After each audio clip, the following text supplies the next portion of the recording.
Hi and welcome to the Bats in Churches e-learning program for cleaning in churches. This course will give you an overview of cleaning techniques that will help you to look after your church and clean in a way that will negatively impact items of heritage significance.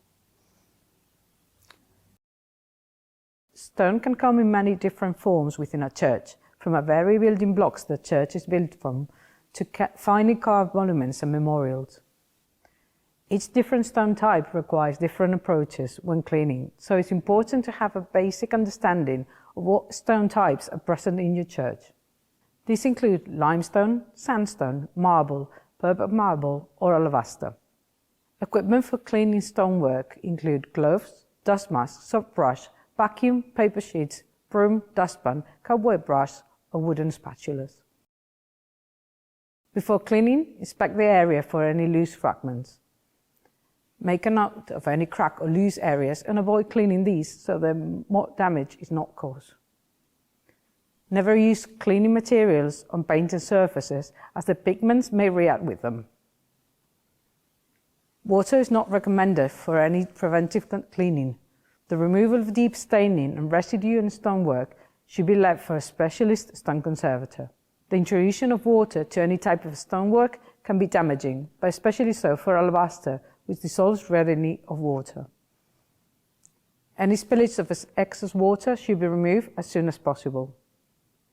It's not advisable to use any chemical or commercial cleaners on any stonework, as the chemicals they contain can damage surfaces, causing loss of detail and further deterioration. Even household cleaning products are too harsh for stone materials, especially those which are abrasive in nature. A simple brush is all that you will need. For a stonework with salt efflorescence, any salt crystals sitting on the surface of the stone can be removed by gently brushing off into a dustpan. Leaving the salts in place can cause them to build into a crust, preventing the natural evaporation of moisture. Please refer to the cleaning guidelines for churches with bats booklet for more information. When bats are in residence, it's important to remove dropping and urine deposits immediately upon discovery to reduce possible deterioration to the surface on the stonework. Wear nitrile gloves and a mask and wash hands immediately after completing. For bat droppings, use a brush and pan or a card. If discovered early, the priority for urine is to absorb as much of the liquid as possible using an absorbent cloth or heavy-duty paper towel. If urine deposits have dried, remove the residue salts by brushing with a soft bristle brush.